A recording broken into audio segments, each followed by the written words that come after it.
이 세 가지 말씀은 하나님 예수님께서 직접 하신 말씀이에요. 육성으로 말씀하신 거예요. 그것은 어떤 말씀보다도 말씀의 무게감이 있음을 의미하는 겁니다. 또한 그것은 하나님의 의지를 직접 선명하게 보여주신 말씀이거든요. 그런데 이 세 가지 말씀을 가만히 들여다보면 몇 가지를 알 수가 있습니다. 그거는 첫 번째는 뭐냐면 이 세 가지 말씀은 양면의 칼과 같이 두 가지 양극단의 의미를 가지고 있다라는 것입니다. 양극단의 의미.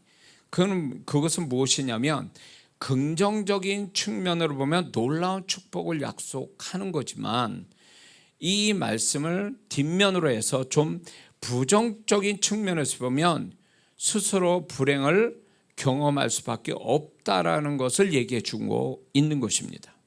그러므로 믿는 자가 이 말씀을 부정적 측면에서 적용돼서는 절대 안 된다라는 것입니다. 한 예로 오늘 민수기 11장 28절의 말씀은 너희 말이 내 귀에 들려진 대로 내가 너희에게 행한다라는 이 하나님의 말씀이 얼핏 들으면 굉장히 축복된 말씀 같지만 이게 무슨 말씀, 이 어떤 그 전에 어떤 말이 이 이스라엘 백성에게 있었기 때문에 이 말을 하셨는데 그게 민수기 14장 1절로 보면 이 이스라엘 백성이 이런 얘기합니다. 애굽 땅에서 이제 정탐하고 12명이 정탐하고 40일 정탐하고 돌아온 끝에서 10명의 정탐꾼이 부정적인 어떤 비극적인 이야기를 하죠. 부정적인 비극적인 얘기를 할 때에 이스라엘 백성이 14장 1절에 이런 얘기예요. 우리가 애굽 땅에서 죽었거나 이 광야에서 죽었으면 좋았을 것을, 이렇게 얘기하거든요. 이 광야에서 죽으면 좋았을 것을 이렇게 하면서 원망의 말을 했다라고 합니다. 그러니까 하나님이 그 말을 듣고 네가 너희들이 그 말한 거대로 내가 행하여 준다 그래서 광야 1세대는 40년 동안 광야 생활하면서 가나안 땅 못 들어가고 광야에서 그들이 건강하든 병들든 다 죽어버린 거죠. 하나님 귀에 들려진 대로 그들은 광야에서 그 말한 대로 자기 말한 대로 죽었다라는 거죠.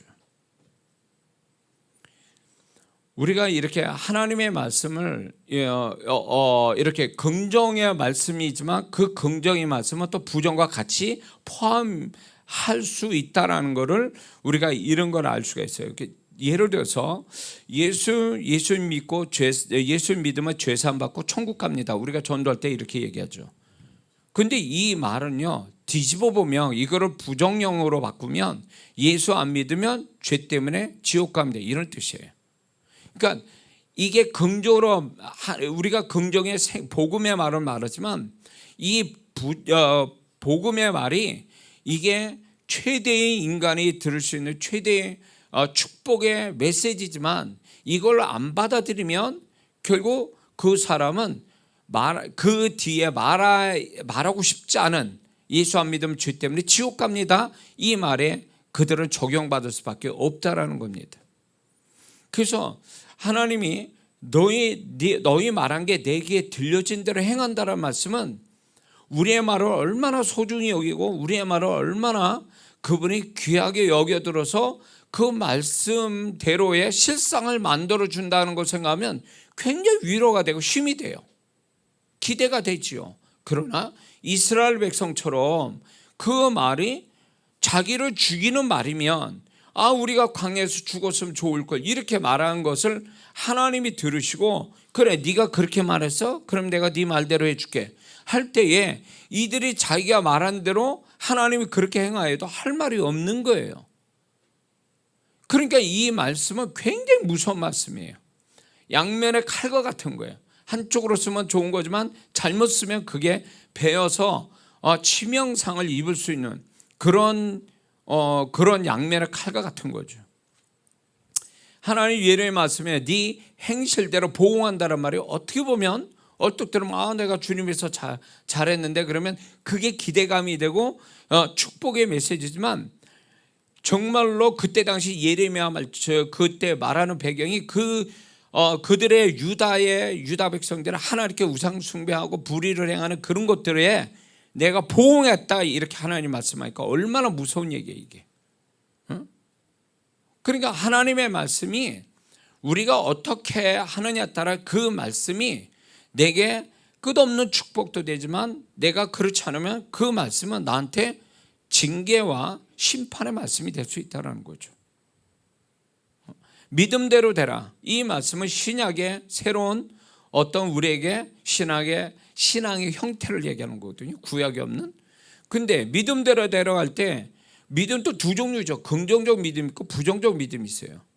긍정적 믿음을 가지면 그래 내가 네 믿음을 인정하니까 긍정적 믿음대로 너 그 믿음으로 너는 축복 받을 거야. 네가 믿는 대로 내가 그 믿음을 보증해 줘. 이렇게 돼서 끝없이 우리가 어떤 상황에서도 그 말씀이 굉장히 힘이 되지만 이걸 내가 안 좋은 걸 자꾸 믿고 있단 말이에요. 마음에 안 좋은 걸 자꾸 믿고 있는 한 그 말씀이 주님이 네 믿음대로 되라 이렇게 말씀하는 순간에 그 사람은 그 자기를 망하게 하는 불행하게 만드는 부정적 믿음 때문에 자기 인생을 자기가 망친다는 거죠.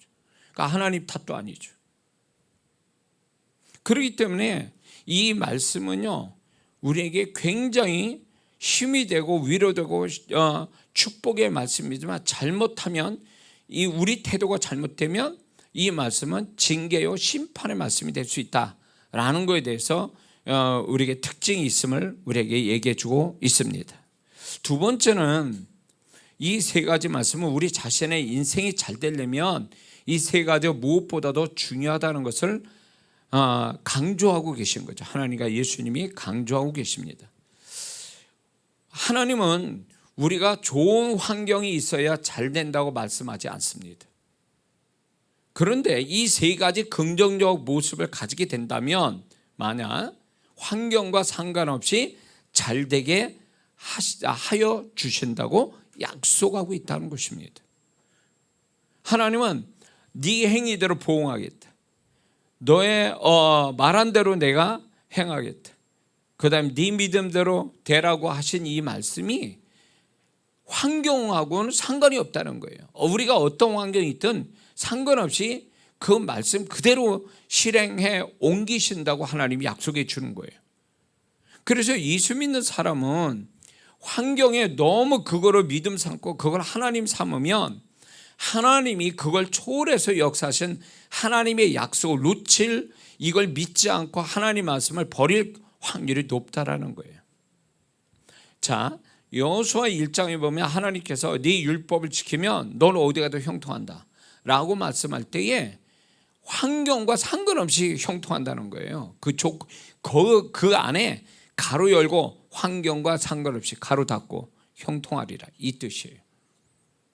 그러니까 하나님은 우리가 될 만하니까 해주시고 될 수 없으니까 나도 어쩔 수 없어 이런 게 아니라는 거예요. 네가 내 말을 순종하면 너는 뭘 해도 다 복이 될 거다.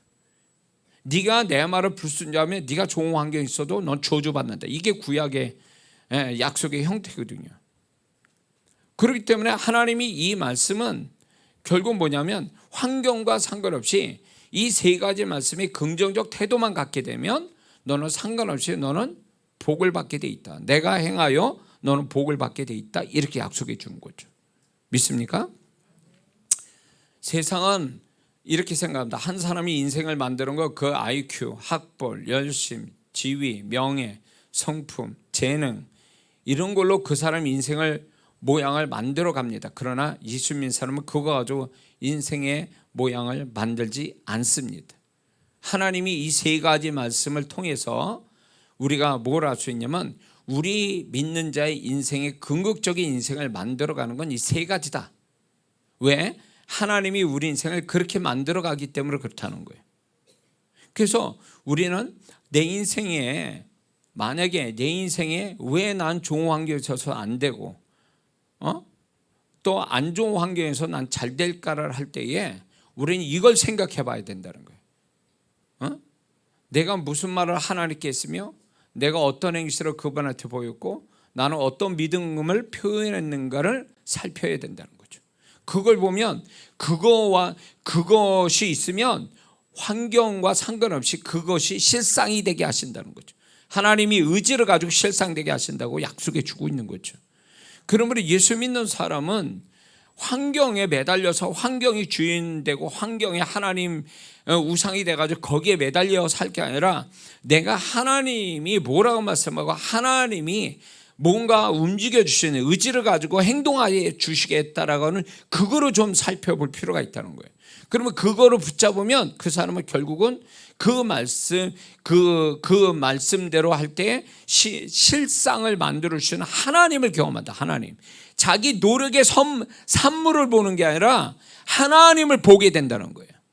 내가 하나님 말씀대로 그렇게 했더니 하나님이 상황과 상관없이 환경과 상관없이 이렇게 역사하더라라는 걸 우리는 말할 수 있어야 되거든요. 그래서 하나님을 경험하는, 하나님이 내 삶에 이렇게 하셨다라고 내 노력을 자랑하는 게 아니라 내 열심을 자랑하는 게 아니라 하나님이 말씀대로 이렇게 하셨다라고 해서 하나님을 자랑하는 성도들이 되어야 될 줄 믿습니다. 그래서 우리 인생이 잘못되는 건 누구 탓하거나 환경 탓해서는 절대 안 됩니다. 왜냐하면 그 인생이 잘못되게 하는 원인 제공자는 환경이 아니에요. 자기 자신이라는 거죠. 자기 자신이 이 모든 자기 인생의 문제를 만드는 원인 제공자지. 자, 어떤 사람은 그래. 내가 나쁜 환경이 있었으니까 나는 이럴 수밖에 없습니다. 잘못될 수밖에 없습니다. 나는 불행해질 수밖에 없습니다. 이런 논리로 간다면 이 사람은 자기 논리에 속고 있는 거예요. 왜냐하면 얼마든지 안 좋은 환경에서 잘된 사람도 세상에 무지 많거든요. 그런데 나는 안 좋은 환경이 있기 때문에 난 이런 결과를 가져올 수밖에 없다는 건 자기의 잘못된 논리로 속고 있는 거라는 거예요. 절대로 모든 환경이 잘못된 환경이 있어도 이 모든 거를 자기 앞으로의 인생을 어떻게 살 건가를 결정하고 선택하는 건 그 사람이지 환경이 만들어준 게 아니란 말이죠. 그런데 환경 탓하는 거예요. 환경이 이래서 난 이럴 수밖에 없어. 저 사람이 저러니까 난 이럴 수밖에 없다라고 말하는 건 자기 스스로 속이는 거예요. 속고 있는 거예요. 그게 아니에요. 반드시 보면 제가 봐도 어떤 성도를 보면 그 사람 생각 하나가 잘못돼가지고 인생 망치고 있어요. 어떤 사람 말 한마디 잘못해가지고 인생 망치고 있어요. 선택과 결정을 잘못해가지고 인생을 뒤집게 만드는 사람도 있단 말이죠.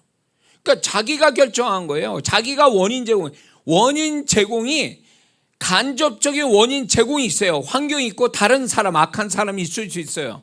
그러나 이 모든 걸 결정하고 선택한 건 최종적으로 결정하고 선택한 건 자기 자신이라는 거예요. 이해가 되세요? 그래 자기 탓해야지. 그래서 자기를 들여다보는 게 이 사람이 문제를 푸는 어떤 시작점이 된다는 걸 잊지 말아야 됩니다. 내가 하나님께 무슨 말을 했고 우리가 말하는 게 다 자 이스라엘 백성들 하나님께 얘기했습니까? 우리가 광야에 죽었으면 좋았을 것을 이 말을 하나님께 했냐고. 하나님께 한 게 아니라 모세한테 얘기한 뿐이에요. 근데 하나님은 뭐라 했어요? 저들이 나한테 그렇게 얘기했다는 거예요. 이걸 통해서 우리가 알 수 있는 게 뭐냐면 우리가 아무나 어디를 향하여 누구에게 말을 해도 그 말은 하나님께 한 말이라는 걸 믿는 자의 말은요. 이해가 되세요? 그러니까 우리가 말하는 게 다 하나님께 말하는 것이니 하나님이 내가 말한 것대로 들린 대로 막 다 해버리면 이 세상 사람은 없을걸? 저부터 함부로 말한 것들이 있으니까. 그나마 은혜로 그 말들을 감하여 주시고 역사하지 못하게 하나님이 제한을 두시니까 그나마 다행인데 만약에 우리가 말한 대로 다 하나님 들려준 대로 행하였다면 살아남을 사람은 없을 거예요. 그럼에도 불구하고 그러나 하나님이 은혜로 그걸 막아주시고 제한해 준다는 거 모르고 함부로 막말해요.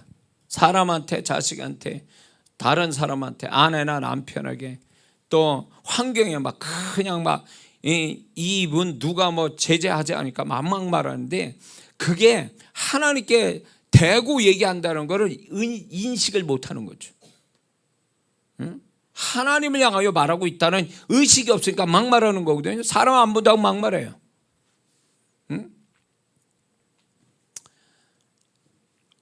저는 이런 거 경험해요. 저도 그렇고 이제 다른 사람에게서 이렇게 이 사람이 사이가 좋았어요. 근데 어느 날 그 사람 만나니까 느낌이 이상해요. 나한테 뭐라 한 것도 아닌데 이 사람에게 뭔가 거리감이 생기고 껄끄러워요. 나중에 알고 보니까 이 사람 뒤에 가서 누구한테 내 얘기를 한 거예요. 근데 나한테 직접 얘기한 것도 아니고 나중에 알게 된 거죠. 다른 사람 통해서 나한테 무슨 얘기를 안 좋은 얘기를 했는데 나는 모르고 그 상대방을 만났는데 그게 느낌이 오는 거예요. 벌써 이 사람이 다른 말을 하고 있었구나, 나하고 뭔가 거리감을 두고 있구나, 뭔가 딴소리를 하고 있고, 이게 느껴지는 거죠. 나도 그렇게 느낄 정도면 그게 다른 데서 얘기해도 그게 내가 알 정도면 하나님은요 더 잘 아시죠. 그러니까 우리의 언어는 살아서 그게 영의 세계에서는 그 소리만 사라질 뿐, 육의 세계는 소리만 사라질 뿐, 그 영의 세계는 그 소리는 살아서 영원토록 현재형으로 있어요. 그 하나님이 그 소리가 다 그분은 다 듣고 계시는 거죠. 근데 우리 믿는 자는 늘 하나님 앞에서 사는 자들이잖아요. 그러니까 하나님 앞에서 산다는 의식이 없으면 막 하나님이 안 본다 생각해서 막 행동하고 막 말하거든요.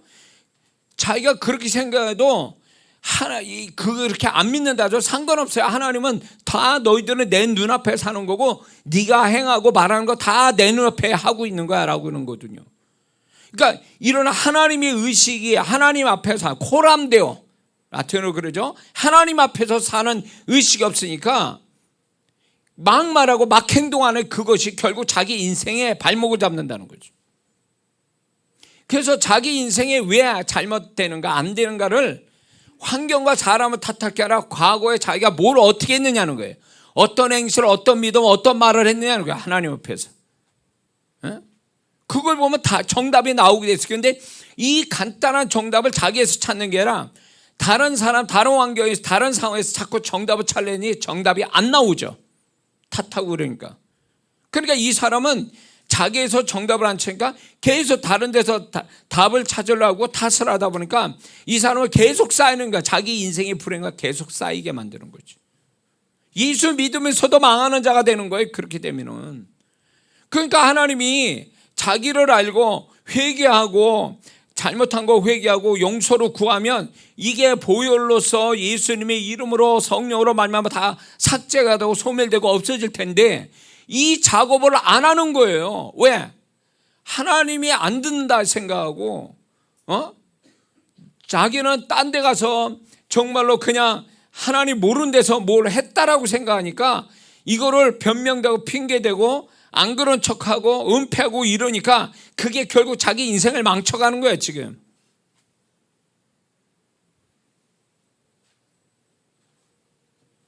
그러니까 예수님 믿고 교회 생활을 하는데도 인생이 안 풀린다면 그건 하나님 책임도 아니에요. 환경의 문제도 아니에요. 그 사람이 하나님 앞에 어떤 모습으로 있느냐는 거예요. 무슨 말하고 무슨 행실을 가지고 무슨 믿음을 가지고 사느냐 이거예요. 이거 세 가지로 인하여 하나님이 그렇게 행하신다는 거지. 그러니까 인생 왜 예수 잘 믿고 교회 잘 다녔는데 왜 인생이 왜 이렇게 안 되냐 할 때 그거는 자기의 문제지 하나님 또 환경 탓도 아니에요. 근데 이거를 인정을 안 하죠. 많은 어리석은 사람들은.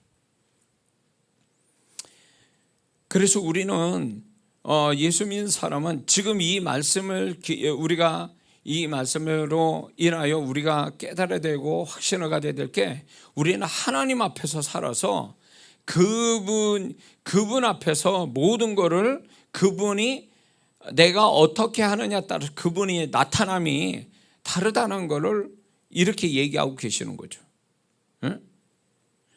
근데 여기서 이제 우리가 또 한 가지 생각해 볼 게 이 세 가지 말씀을 보면 하나님이 먼저 어떻게 하시겠다고 먼저 말씀하지 않습니다. 우리가 어떻게 하느냐에 따라 하나님이 그것 따라 역사하시겠다라고만 말씀하고 있는 거예요. 그러니까 하나님은 네가 하는 대로 뒤따라 너의 하는 그 모습대로 내가 뭘 하겠다 이렇게 말씀하거든요. 근데 여기서 중요한 명사가 나와요. 이 세 구절이 공통으로 나오는 명사, 의존 명사라고 그러거든요. 의존 명사. 그게 뭐냐면 뭐뭐대로, 말한 대로, 행실대로, 믿음대로. 이 대로라는 이 단어가, 뭐뭐대로라는 단어가 문법상 의존 명사라고 그래요. 근데 이것이 그 뜻이 뭐냐면 그만큼, 그 정도, 그 모습 그대로 이런 뜻이거든요. 그러니까 네가 그렇게 했다면 나도 그렇게 너에게 그렇게 행할 수밖에 없어. 응? 네가 말을 그렇게 했니? 그럼 내가 그거대로만 내가 역사할게. 네가 행실을 그렇게 했니? 그 행실 그대로만 할게. 네가 그렇게 믿음을 표현하니? 그럼 그 믿음대로 내가 이렇게 할게. 그대로, 그 모습 그대로. 이런 뜻이거든요. 근데 또 하나 뜻이 있어요. 이 대로라는 뜻이, 이 명사가 무슨 뜻을 가지면 즉시, 바로 이런 뜻이거든요.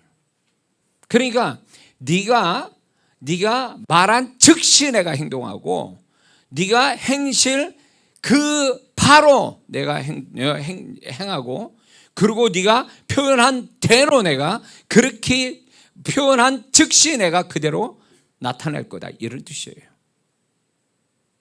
누가 책임을 져야 되는 거예요?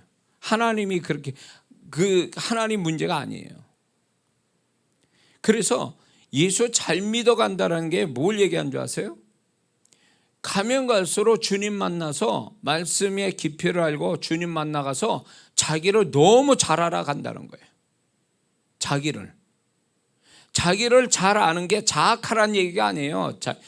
잘 알아서 자기를 막 책망하고 자기를 욕하고 이렇게 해야 하라는 뜻이 아니에요.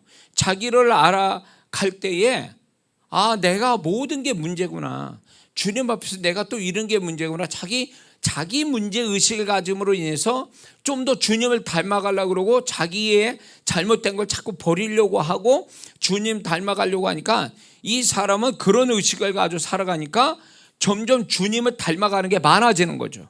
그리고 이런 사람은 누구 탓하지도 않아요. 환경 탓하잖아요. 그래, 내가 이런 게 있어서, 내가 못나서 내가 이게 잘못된 거야 라고 인정하고 하나님께 회개하고 하나님 나를 고쳐주세요, 이런 기도를 많이 하거든요. 근데 어리석은 성도, 어린 성도는 뭐하냐, 자기를 얘기 안 해요. 하나님 이거 주세요, 저거 주세요, 이런 기도는 잘하는데 자기를 위한 기도는 안 하더라, 그거예요. 이게 어리석은 성도라는 거예요. 우리의 문제를 해결해요. 우리가 살아가는 관계된 거의 문제를 그분이 해결해 주시는 건 분명해요. 은혜의 하나님께서, 축복의 하나님, 능력의 하나님이 해결하는 게 분명한데, 그거와 더불어 하나님의 바람이 뭐냐면, 내가 너한테 이렇게 해준 거면 너 자신을 알아라는 거예요. 너 자신에 대해서 스스로 발견하고 고치고 내 걸로 채우라, 이게 그분이 말씀하고 싶은 건데 이걸 모르고 가는 거예요. 그러니까 신앙생활 오래되고 직분을 받았는데 아직도 어린아이 같은 거죠. 자기를 들여다보지 않아요. 그러니까 직분 받아도 집사들, 권세도, 장로도 되는데 성도한테 손가락질 비난받고 욕먹는 이유가 왜 그래요? 그 정도로 문제가 있다 그러면 드러나서 다른 성도들이 볼 때 문제가 있을 정도가 되면 이 사람은 자기를 너무 모른다는 거지. 긴 세월 신앙생활 했는데도. 이건 신앙생활 잘못한 거예요.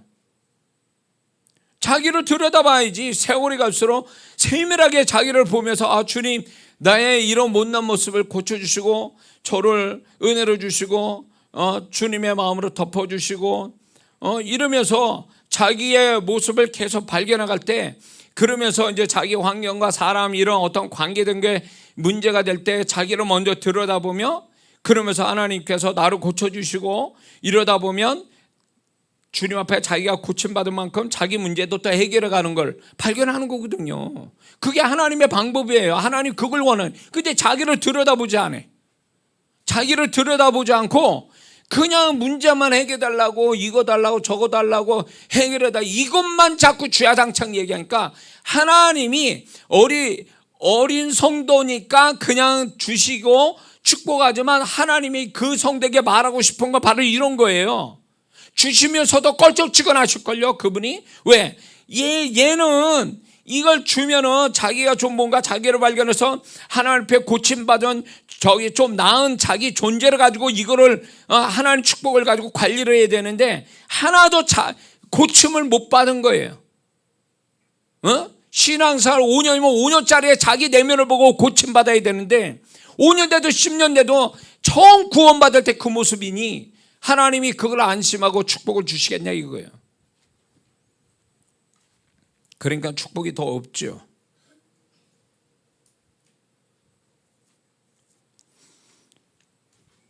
그래서 이 하나님께서 뭐대로 내가 너 들은 대로 말한 대로 행한 대로 믿는 대로 그 즉시로 내가 행동한다라는 이것이 얼마나 무섭고도 얼마나 또 위로가 됩니까? 무서운 말씀이 되지 않고 위로와 힘이 되는 말씀이 되어야 됩니다.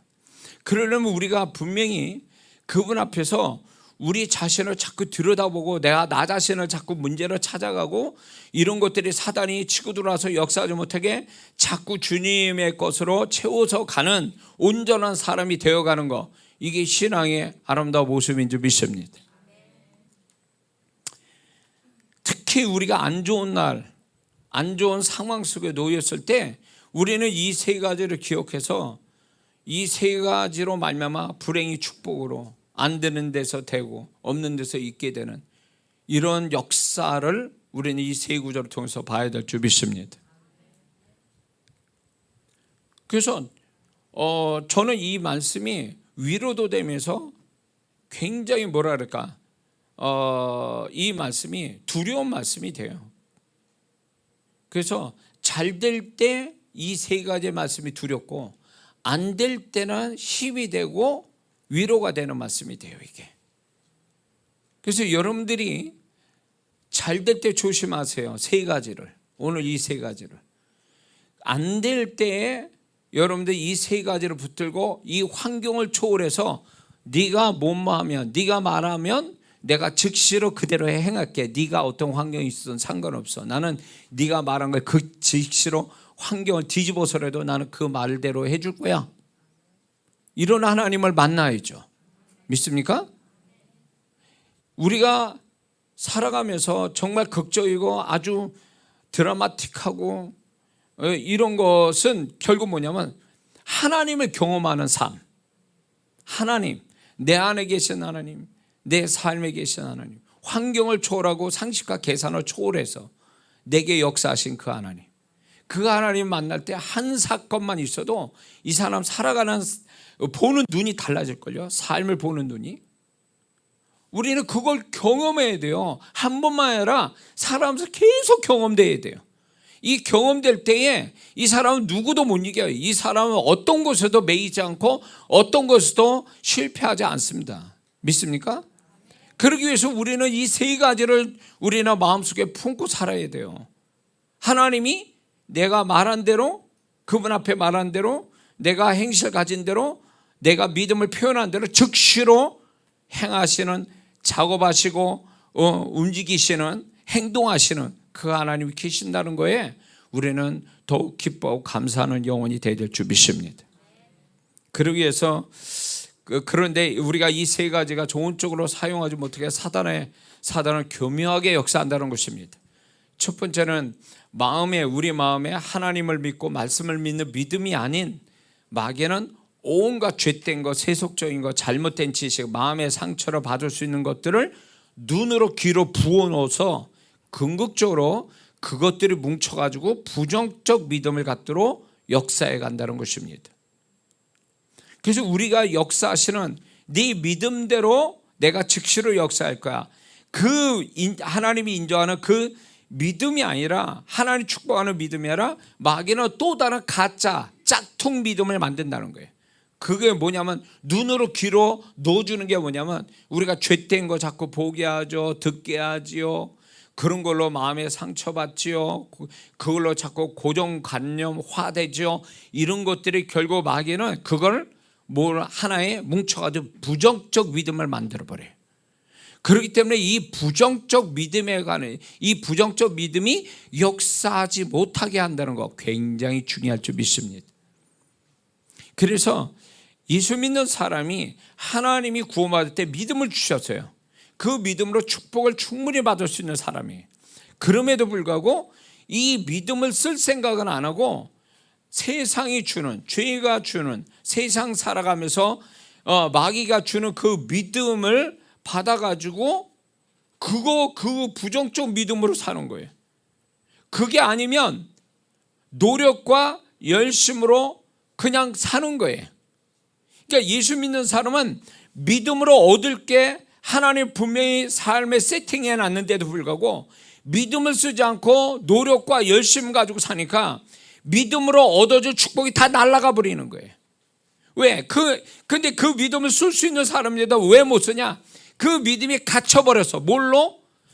죄된 믿음, 세상적 믿음 이런 걸로 딱 갇혀버린 거예요. 하나님이 축복하는 믿음은.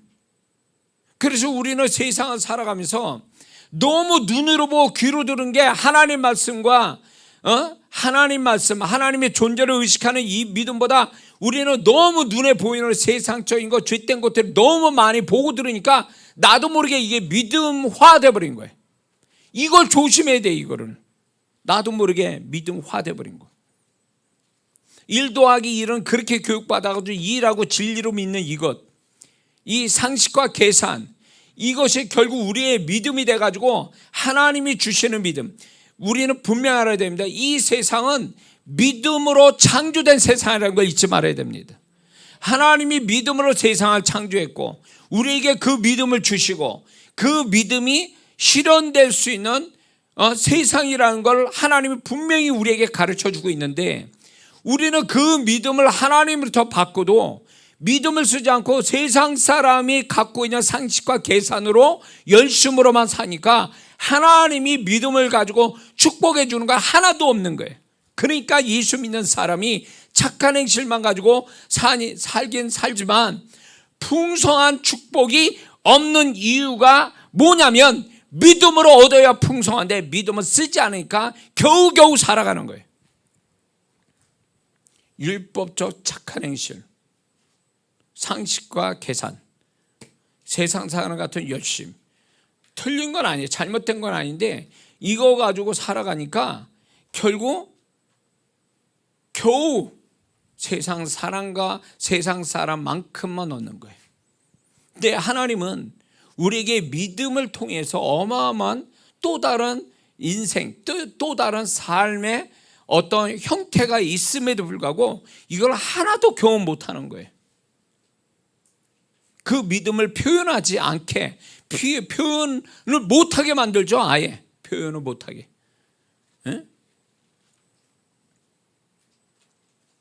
제 아들, 우리 교회 마스코트는 이제 하민인데 조만간 하민이도 마스코트에서 이제 물려날 거예요. 우리 은혜 믿음이가 태어나면 걔가 이제 마스코트가 되는 거예요. 또 그 다음에 또 누가 있겠죠, 우리 교회인데. 근데 저도 제 아들을 얻을 때 어렵게 얻었거든요. 근데 의사는 의학적 수치, 기계에서 딱 나온 수치 가지고 얘기를 했거든요. 장애를 갖고. 그리고 또 뭐 애가 여자라고 기록이 됐어요. 또 나는 아들을 달라고 그랬는데. 그런데 하나님이 이런 얘기 하셨어요. 아주대병원에서 지금도 그게 생생히 들려요. 그분이 뭐라냐면 너무 크게 들린 거예요. 나한테는 뭐라냐면 너는 내 말을 믿냐 이렇게 물어보셨어요. 내가 그 전에 붙잡았던 그 말씀을 가지고 너는 내 말을 믿냐 이렇게 물었어요. 그럴 때 주여 내가 주의 말씀을 믿나야 되니까 그 다음에 들려지는 큰 소리로 나한테만 들린 거예요. 이 아주대병원에 2층이었거든요. 그 로비가 엄청 큰데 그 2층에서 나오면서 그 로비에서 들리는 그 소리가 내가 주의 말씀 믿나야 되니까 뭐라고 말씀해? 네 믿음대로 되라. 이 말씀을 저는 직접 들은 거거든요. 그러니까 그러고 정말 우리 아들이 지금 여러분 아는 것처럼 훌륭하게 주의종으로 사역을 하고 있거든요. 저의 믿음의 승리라고 해요. 저와 제 아내의 믿음의 승리. 그런데 그게 이상한 일이 아니에요. 왜냐하면 우리는 이 세상이 믿음으로 만들어졌고, 그리고 믿음대로 되게 하시도록 우리를 구원하셨단 말이에요. 그래서 믿음만 쓰면 세상은 안 믿어주고 세상은 우습게 보여도, 그들이 나를 무시해도 상관없어요. 나는 그분만 인정하면 나는 내 믿음대로 되는 거예요. 세상이 알 수 없는 상식과 계산으로 나오지 않는 그 역사를 우리를 보고 살 수 있게 하나님이 우리의 삶을 세팅해 놨거든요. 우리는 그걸 경험하는 게, 세상 사람이 놀라는 거야. 너 어떻게 그거 했니? 하나님이 하셨어. 그럴 때 그 사람들은 입 다물 수밖에 없어요. 하나님이 하셨다 그러니까. 우리는 그걸 간증해야 돼. 그걸 그렇게 하려고 우리의 삶에 계산으로 안 나고 상식으로 안 되는 일을 허락하신 거예요. 믿습니까? 그러면 그건 믿음으로 풀어야지. 믿음으로 풀으라고 주신 분은, 문제는 믿음으로 풀어야지. 왜 믿음을 자꾸 상식과 계산을 들이밀어서 답도 안 나고 해결도 안 되는 걸 자꾸 그렇게 하냐, 그 얘기지.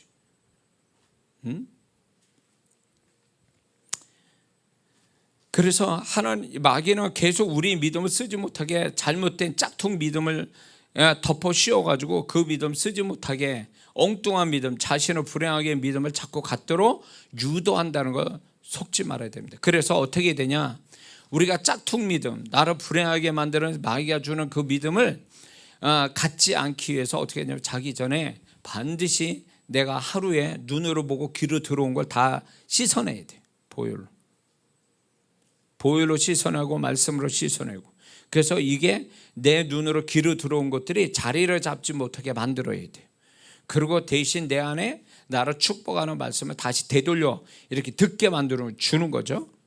여러분들 핸드폰에 다 있잖아요. 그게 저 처음에 이거 할 때 핸드폰에 그런 걸 없어가지고 그거를 다운받아가지고 막 하여튼 어렵게 했어요. 그거 내가 육성으로 녹음시켜가지고 녹음한 거를 또 내가 들으면서 이렇게 제가 늘상 이렇게 들었거든요. 근데 지금은 너무 많잖아요. 앱이 좋은 게 많아서 그런 것들을 좀 이걸 듣고 좀 자면 얼마나 좋겠냐 말이에요. 근데 세상이 주는 믿음을 잔뜩 눈으로 귀로 받은 다음에 그걸 그대로 자니까 이 사람의 꿈도 뒤숭숭하고, 일어나면 그 세상적 믿음이 하룻밤 사이에 또 이게 자리를 잡아가지고 하나님에 대한 어떤 열정도 관심도 집중도 다 떨어지는 거죠. 그게 믿음 떨어지는 현상이거든요. 하나님에 향한 믿음 떨어지는 현상. 그러면 안 되는 거죠. 두 번째는, 악한 영은 우리의 입술에 붙어서 자신을 불행하게 만드는 언어를 쉼없이 나오게 한다는 것입니다. 그래서 마귀는 우리 입에서 나오는 안 좋은 말들, 이런 거를 받아다가 악한 실상을 만들어내죠. 그런 현실을 만들어내요. 저는 이런 사역도 해봤어요. 입술에 대고 축기를 이렇게 한 거예요. 성도에 축기를 하니까 입술에 붙어있는 귀신이 있어요. 그게 정말 그냥 신기한 경험이에요. 근데 입술에 붙은 귀신이 왜 입술에 붙을까? 혓바닥에 붙은 거죠, 정확하게 말하면. 그런데 이 사람들, 귀신에 잡혀가지고 쓸데없는 악한 말을 막 이렇게 내뱉는, 자기도 모르게 내뱉는 사람의 이야기가 공통점이 뭔지 아세요? 생각하기 전부터 말이 나온다는 거예요. 그러고 말해놓고 내가 그 말에 대해서 자신이 놀라는 거예요. 잘못 말한 거에 대해서. 그러니까 자기 의지를 가지고 생각해서 말한 말이 아니라는 거예요. 그러니까 이게 마귀가 입에 혓바닥에 붙어가지고 막 이 사람 생각하지도 않고 원하지 않는 말을 막 내뱉게 만들어요. 만약에 그런 여기 성도 있고, 만약에 영상에 참여하는 그 성도 있거든, 이따 기도할 때 입 대고 한번 기도해 보세요. 그럼 이 현상이 일어나거든. 이게 입에 붙어서 역사는. 그러니까 이 말을 함부로 말을 해가지고 얘를 망치는 거예요, 영혼을. 그렇기 때문에 그걸 우리는 조심해야 됩니다. 아까 얘기했지만 광야 1세대, 우리가 광야에서 죽었으면 좋았을 것을 이렇게 말한 대로, 들려진 대로 하나님이 행하고 말았잖아요. 이런 말을 유도하는 거예요, 마귀가. 그래서 하나님이 그 말한 거에 대해서 이거를 그대로 실행에 옮기도록 마귀는 자꾸 참소를 하죠. 얘가 이런 말 했어요. 그러냐 하나님, 이 말대로 내가 할 수 있게 허락해 주세요. 이렇게 마귀가 참소를 하거든요, 하나님께. 그런데 저는 이렇게 생각해요. 하나님이 이 말이 그대로 실현이 되지 않도록, 악한 말이 실현되지 않도록 이 사람이 이 말을 취소할 때까지는 어느 정도 회개나 아니면 이 말을 취소할 수 있는 영적인 능력을 사용하도록 기한을 주신다고 생각되는 거예요. 근데 그런데도 이 사람이 자기가 할 말을 했다라고 한다면 마귀는 드디어 하나님이 그래 네가 네 이 말한 대로 네가 그거 다 갖다 써라 이렇게 할 수밖에 없는 거죠. 우리는 알아야 됩니다. 잠언서 18장 21절에 죽고 사는 것이 혀의 권세에 달려있나니 혀를 쓰기 좋아하는 자는 그 열매를 먹으리라. 마태복음 12장 36절 37절에 내가 너에게 이르노니 사람이 무슨 무익한 말을 하든지 심판날에 이에 대하여 신문을 받으리니 내 말로 의롭다함을 받고 내 말로 정죄함을 받으리라. 우리의 말이 소리만 사라질 뿐 그 말의 생명력은 하나님 앞에까지 간다는 거예요. 나와 같이 동일하게 같이 간다는 거예요. 그러니 얼마나 무서운 얘기예요. 그래 이런 언어들이 우리에게 역사하지 못하도록 수시로 언어를 소멸시켜 달라고 기도해야 돼요. 보혈로 예수의 이름으로 내가 잘못 말한 것들은 다 예수의 이름으로 보혈로 소멸되라고 명령을 해야 돼요. 그렇지 않으면 그 언어가 나도 모르게 역사를 해요. 나도 모르게. 영안을 열어서 보니까 그 사람 어느 집을 보니까 그 사람의 천장, 그 집의 천장 아니면 그 사람 주변에 안개같이 딱 쌓여서 그게 언어라는 거예요. 그래서 그 사람을 불행하게 만든다는 거예요. 그런 언어로 뿜어낸 사람은 사람을 만나면 그 자기가 부정적 언어로 쓴 거에 대한 그 영향이 자기는 아무렇지 않은데 사람이 남아보면 욕하고 막 싸우려고 그래. 이런 사람이 있어요. 제가 그런 상담을 받은 적이 있어요. 싸우려고 그래 사람이. 나는 잘 얘기했는데 그 사람은 자꾸 나를 오해하고 막 싸우려고 그러고 욕을 한다는 거예요. 그래서 그게 한두 번이 아니라는 거지. 이쪽 가면 이쪽에서 저쪽 가면 저쪽. 그래서 제가 그랬어요. 평소에 무슨 말 했는지 한번 생각해 보라고 그랬어요. 이 사람이 뿜어낸 언어가 이 사람 주변을 맴돌고 있어서 어떤 사람과 맞닥뜨릴 때 이 언어가 이 사람을 만나기 전에 언어가 먼저 만나요. 그 언어가 그 사람에게 영향을 주는 거죠. 그러니까 이 언어가 그 사람한테 가면서 그 사람이 자기도 모르게 왜 내가 저 사람을 미워하고 왜 내가 저 사람한테 그런 말을 해야 되는지 자기도 모르겠다는 거지. 왜 그럴까요? 언어가 그 사람 언어가 먼저 만나는 거예요. 그 사람 상대방을. 만약에 여러분들이 이런 억울함을 당하는 거잖아요. 사실 나는 좋은으로 있는데 그 상대방이 자꾸 그런 식으로 나온다. 그게 한 명이 아니라 2명 정도만 된다면 내가 뿜어낸 언어를 점검해 봐야 돼요. 그렇지 않으면 이 사람은 어디 가도 억울한 일 당해요. 계속 무시당하고 욕먹고 비난당하고 오해받고 이렇게 또 이간질 당하고 이렇게 한다면 그 사람을 욕하기 전에 내가 혹시 그런 영들이 내가 뿜어낸 언어가 먼저 저들에게 이렇게 전이 돼가지고 소위 말해서 그 사람들이 나도 모르게 나를 그렇게 만드는 게 아닌가. 그 부분을 잘 생각해 보라는 거죠. 마귀는 그런 식으로 우리의 언어를 하찮게 여겨서 언어로 우리를 불행하게 만들려고 얼마나 우리 입술에 막 이런 말을 막 함부로 하게 하는지 알 수가 없어요. 그래서 우리의 생각이 정결해지고 이 입술이 정결해지기를 위해서 항상 기도해야 됩니다. 그리고 세 번째는요, 마귀는 남들이 보지 못하고 법이 걸리지 않으면 어떤 행동에도 좋다고 생각하게 만든다는 거예요. 마귀는. 그래서 마귀는 더 담대하게 남들이 봐도 괜찮다고 생각하는 데까지 하고 부끄러움 없이 노골적으로 행위를 갖게 만든다는 거죠. 지금은 완전히 미친 사람들이 너무 많아가지고 그게 뻔뻔스럽게 막 사람을 대낮에 아무렇게나 막 죽이는 이런 이 정말 정신 나간 정신병자 같은 사람들이 점점 많아졌어요. 아니 은밀히 행해도 부끄러운 일을 대놓고 행하는 사람들 있죠. 요번 파리 그 개막식 나는 다 안 봤지만 너무 그거에 대해서 비난하는 사람 많은데 1억 명이나 그렇게 노골적으로 아주 더러운 꼴로 보이는구나. 저러면서 부끄러움 모른다.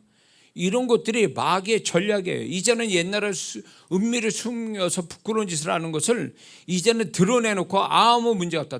동성애자부터 시작해가지고 이게 성경에서 저주받을 일이고 죽이라고 그랬거든. 그거는 구약으로만 하면. 근데 우리는 지금은 그렇게 말하면 목사도 끌려가요. 그런 미국에는 그렇죠. 지금 아마 조만간 우리나라도 그럴걸. 이게 점점 동성애자들이 힘을 받아가지고요, 신학교부터 해서 모든 어떤 단체에서 이게 지금 엄청난 득세를 하고 있어요.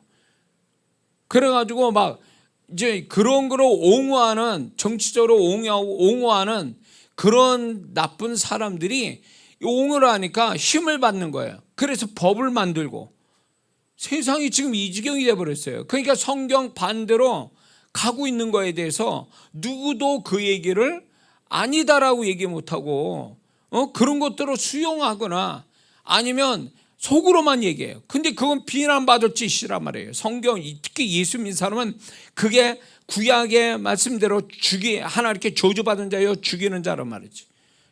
죽임을 당하는 그런 것들을, 우리는 그런 것들에 대해서 마귀가 결국 그 사람이 아닌 거예요. 아주 그냥 구역질 나는 그런 모습들이, 걔네들은 자기네들이 좋다고 그러지만 이미 귀신의, 소위 말하면 영의 세계에서 제일 지저분한 귀신이 이거 성에 관한 귀신이거든요. 이 귀신들이 덮여 씌워가지고 그게 자기인 줄 알고 있어. 자기인 줄 알고 있는 거죠. 그 전 세계 사람, 특히 이 뭔가 프로그램 방송을 만드는 사람들이 이게 예수 믿지 않으면 그 사단에게 잡혀가지고 정말 마귀의 도구가 돼서 마귀가 좋아하는 프로그램들을 막 만들어내고 있어요 지금. 그거 기도해야 돼. 그래서 저는 연예계에 있는 사람, 방송에 관련된 사람들을 어떤 식이든 정말 그쪽으로 관련된 사람이, 전도자들이 많이 들어가야 돼요. 그래서 그들을 정말로 회개시키고 예수 믿게 해야 그들이 회개하고 예수 믿은 프로그램이 좀 건전하게 나올 거 아니냐 말이에요. 세상이 뒤집어지 이렇게 악하게 마귀적인 어떤 소굴이 되게 만드는데 한 역할한 게 바로 방송이에요. 그렇기 때문에 거기에 전도가 더 시급한 거죠 지금. 그래서 우리는 마귀는 결국요, 자기네들 부끄러운 것을 정당화하고 동조하라, 이걸 인정해라, 이런 세계가, 세상이 지금 왔기 때문에 우리는 세상 끝날이 가까이 왔다, 이런 걸 생각하고 우리가 정말 하나님 앞에 우리의 행실을 바르게 하는, 사단에게 틈을 주지 않는 행실을 가져야 될 줄을 믿습니다. 근데 우리 믿는 자는 이걸 알아야 돼요. 우리의 행위는 영의 세계에서는 다 기록이 되어 있다는 거예요.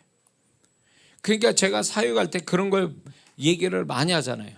그 사람이 어떤 모습으로 어디에서 뭘 했는지 이게 다 이 주님이 보고 계신 걸 내가 얘기하는 경우가 많거든요.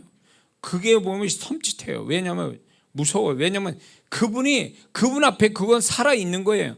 그거는 동영상으로 살아있는 거예요. 동영상과 육성이 같이 살아있어. 우리가 유튜브 같은 거 보면 끊임없이 반복해서 보잖아요.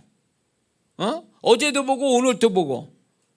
시간이 흘러도 그거는 계속 시간에 제한 없이 보는 거잖아요. 영의 세계가 그렇다니까. 없어지는 게 아니라 그거는 계속 살아서 지금 돌아가고 있는 거예요. 그 동영상과 육성이.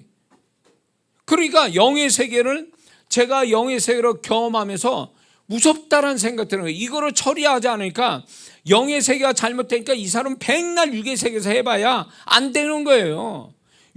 영의 세계가 바로 돼야지. 영의 세계는 이미 다 그게 살아있는데, 동영상으로 육성으로 다 살아있는데 어떻게 그거를 삭제시키지 않고 그냥 있느냐고.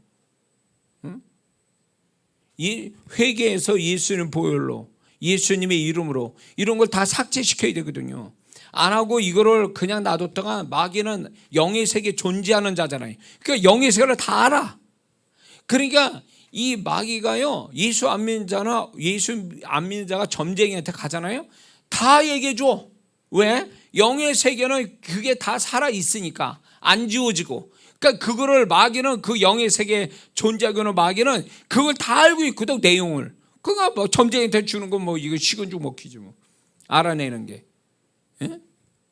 과거 뭐 했는지 어쩐지 다. 얘네들이 장래를 예언할 것 같습니까? 마귀가? 얘네들은 예언의 능력이 없어요, 마귀는. 그러니까 점쟁이에서 너희 장래 너 동남쪽으로 하면 귀인을 만날 거야, 이런 식으로 얘기하거든요. 그래가지고 얘네들이 미래를 예언하는데 그거는 걔네들이 예언하는 게 아니에요. 기획하는 거예요.